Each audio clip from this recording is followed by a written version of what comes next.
मैं सबसे पहले अभिवादन करता हूँ वैनेबल महासंघ का। उसके बाद हमारे बड़े ही माननीय और सम्माननीय लोग यहाँ पर हैं, भीमराव जी, चंद्रबोधी पाटिल जी और प्रवीण जी और बहुत सारे सौरभ सुमन जी, काफ़ी सारे सम्माननीय लोग हैं यहाँ पर बैठे हैं, उनका अभिवादन करता हूँ। और आज यहाँ धर्म दीक्षा की बात हुई और उसे लेकर हमें बुलाया गया। मैं अगर अपने बारे में कहूँ तो मैं भी एक हिंदू परिवार में पला बड़ा और श्रीलंका में एक फिल्म बनाई गई थी भगवान बुद्ध के ऊपर। वहाँ पर बुद्ध के किरदार के लिए चुना गया और वो फिल्म मैंने की। जब कोई एक अभिनेता एक फिल्म करता है तो उसके बारे में बहुत कुछ पढ़ता है, उनकी जीवनी के बारे में। तो मैंने भी भगवान बुद्ध की जीवनी पढ़ी, धम्म भी पढ़ा, तो सोच में पढ़ा कि इतना बड़ा धम्म का खजाना कभी भारत में लोगों के सामने लाया ही नहीं गया। उसका प्रभाव मुझ पर ऐसा पड़ा कि मैंने ये डिसाइड किया सबसे पहले तो मैं बौद्ध हूँ। तो 2014 में श्रीलंका में अब बात वहां से आगे बढ़ी, प्रचार प्रसार कर रहा था सब जगह, तो भारत में आया। मैं तो श्रीलंका में बौद्ध हो गया, कभी तो भारत में आया ही नहीं। और जब भारत में आया तो भारत में आने का कारण भी ये था कि बाहर के लोग पूछ रहे थे जब बुद्ध तो भारत के बेटे हैं और बुद्धिज्म तो भारत में दिखाई नहीं पड़ रहा, आप उसके लिए क्या कर रहे हैं, ये जवाब दीजिए हमें। तो बात सोचने वाली थी, इसलिए भारत में आया। तो सोचा कि अब यहाँ पर क्या किया जाए, बुद्धिज्म कहाँ से शुरू होता है, कहाँ खत्म होता है, मुझे कुछ मालूम नहीं था। तो एक नाम मेरे कानों में पड़ा, बोधिसत्व बाबा साहब अम्बेडकर जी का।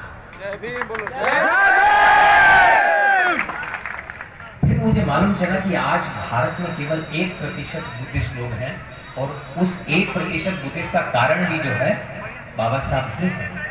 फिर उनकी जीवनी पढ़ी और सोच में पढ़ा कि मैं तो बहुत अच्छे स्कूल में पढ़ा हूँ, सब कुछ पढ़ा है, भारत का उन्होंने संविधान लिखा है, इससे ज़्यादा बाबा साहब के बारे में भी ज़्यादा बताया नहीं है। स्कूलों में भी बहुत कुछ खास, अगर आप जाएंगे ए ग्रेड स्कूलों में तो बहुत ज़्यादा बाबा साहब के बारे में बताया नहीं गया।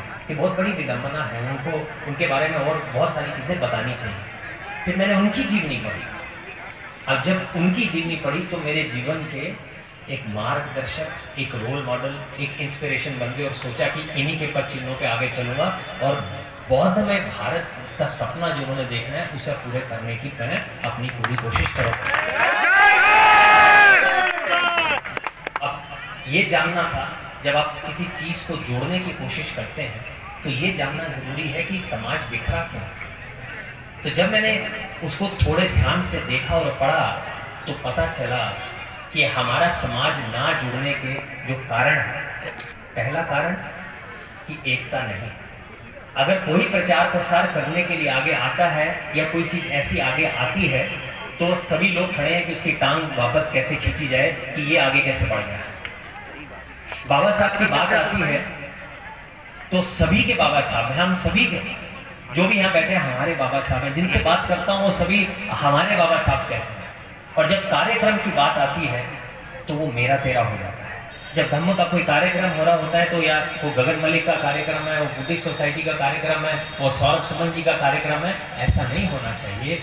जब धम्म का कार्यक्रम होगा, वो चाहे किसी का भी कार्यक्रम है, वो भी हम सभी का कार्यक्रम होगा। ये भावना लानी होगी अगर जोड़ना है तो। एकता बहुत जरूरी है।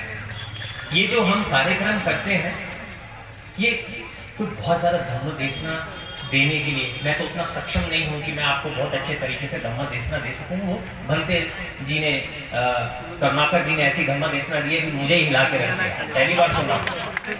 तो सोसाइटी ऑफ इंडिया भी ये काम कर रही है, पहले आप सब जुड़िए, उसी के लिए सारे इवेंट किए जा रहे हैं। याद रखिए धम्म चक्र परिवर्तन दिन हर 14 अक्टूबर को मनाया जाता है।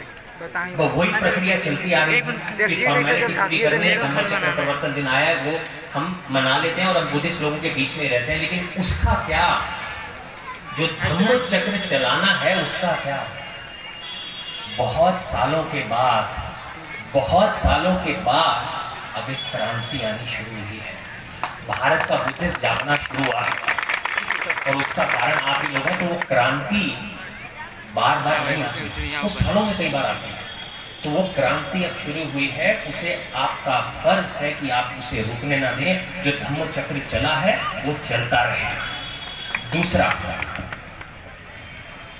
हमारे देश में बहुत सारी महासंघ है, भिक्षु महासंघ, कितनी सारी महासंघ है। मैंने देशों के दौरे किए, बहुत सारे बौद्ध राष्ट्रों में, वहां तो सब एक ही महासंघ है। भारत में तो हजारों महासंघ है।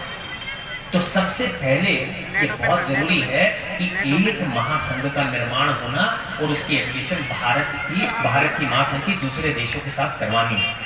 आज 84,000 मूर्तियों का संकल्प लिया है।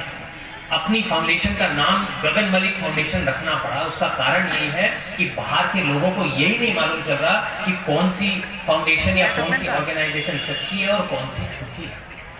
जब महासंघ का निर्माण होगा तो किसी फाउंडेशन की भी जरूरत नहीं होगी। वो महासंघ से बात करेगी और हम जैसी organisation, Buddhist society of India या गगन मलिक फाउंडेशन, यहाँ की जो भी फाउंडेशन है, उनका काम होगा संघ को सपोर्ट करना। वो संघ को सपोर्ट करेंगे और संघ प्लान करेगा, मार्गदर्शक बनेगा कि हम बुद्धिज्म को पूरे भारत में लेकर कैसे जाएं।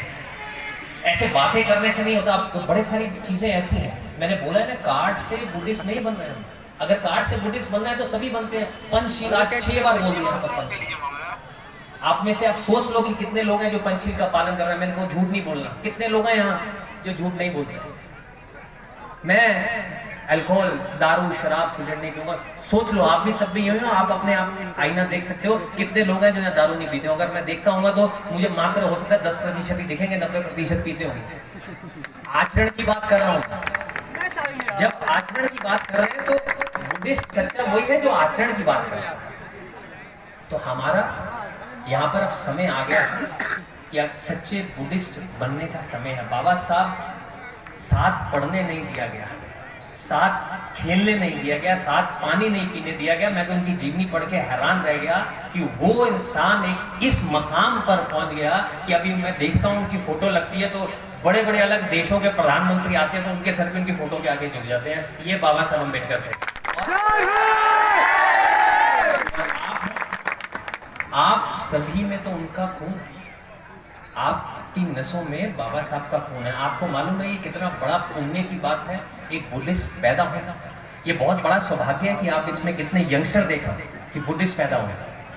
हम बुद्धिस्ट सोसाइटी ऑफ इंडिया की तरफ से, अपनी फाउंडेशन की तरफ से हम ये कोशिश करना चाहते हैं, जितने यंगस्टर्स यहाँ दिख रहे हैं बुद्धिस्ट, उनका दिमाग बहुत तेज है क्योंकि वो धम्म को जानते हैं। तो उनके लिए आने वाले समय में हमें कुछ ऐसे काम करने चाहिए कि उनका अपलिफ्टमेंट कैसे किया जा सके। हमारे अगर यंगस्टर्स ऊपर आएंगे किसी तरीके से, किसी स्किल डेवलपमेंट में या उनके बाहर के देशों में उन्हें भेजकर कई सारी चीजें ऐसी की जाए, तब एक बड़ा बदलाव आने की पूरी आशा मैं कर सकता हूँ। आज मैं नवादा में आया हूँ। ये वादा है, अभी नवादा में आए हैं। मैंने काफ़ी बनते जी से भी डिस्कशन किया, सौरभ सुमन जी से भी किया और जितने भी यहाँ पे ऑर्गेनाइजिंग कमेटी है कि अब हम जुड़कर काम करेंगे। ये पहला कार्यक्रम ऐसा हुआ है कि यहाँ पर मैं देख रहा हूँ काफ़ी सारे लोग तादाद में आए हैं। मैं चाहता हूँ अगला कार्यक्रम ऐसा होना चाहिए कि स्टेडियम की धरती दिखनी नहीं चाहिए, इतने लोग यहाँ पर होने चाहिए। एक अच्छा सा जोश, ये यंगस्टर्स का जोश है और मैं चाहता हूँ आप सब लोग अब जुड़े, आगे बढ़े, कंधे से कंधा मिलाकर आगे बढ़े और ये जो धम्म क्रांति आई है सालों के बाद, इसे आप रुकने ना दें।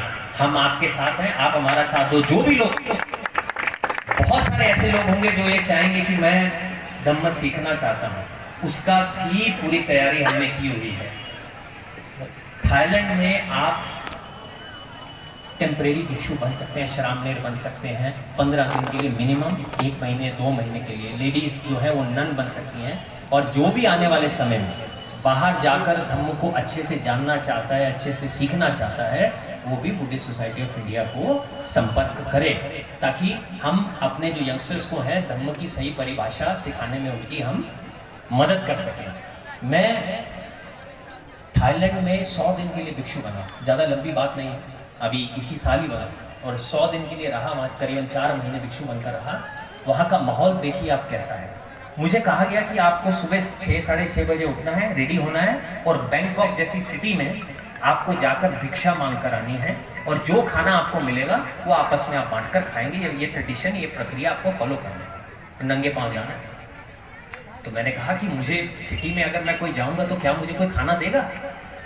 मैं कहा भारत में तो मैंने नहीं देखा, कोई भिक्षु जा रहा है तो खाना देने तो दूर की बात है, हम उनका सम्मान करना भी नहीं जानते, वहां तक की बात है। तो मैं जब वहां सुबह गया 6:30 बजे, बाहर निकला बिहार से, तो आप मानेंगे नहीं, वहां 200 लोग कतार में खड़े थे। किसी तरह से मैं जो है उनसे खाना किसी तरह से ग्रहण कर लूं और उनको पुण्य प्राप्त हो जाए, क्योंकि ये लड़का जो है, अभिनेता जो है, बुद्ध की धरती से आया है, आज भिक्षु बनकर हमारे सामने के लिए, तो जितना सम्मान दे सकें देखें। 200 लोग, 1 घंटे के अंदर एक ट्रक भर के खाना गया, जिसे 90 भिक्षुओं ने खाया और बाकी जो बचा वो गरीबों में बांटा गया खाना। ये 1 घंटे की बात कर रहा हूं। तो सोचो अभी हमें कितना काम और करना है।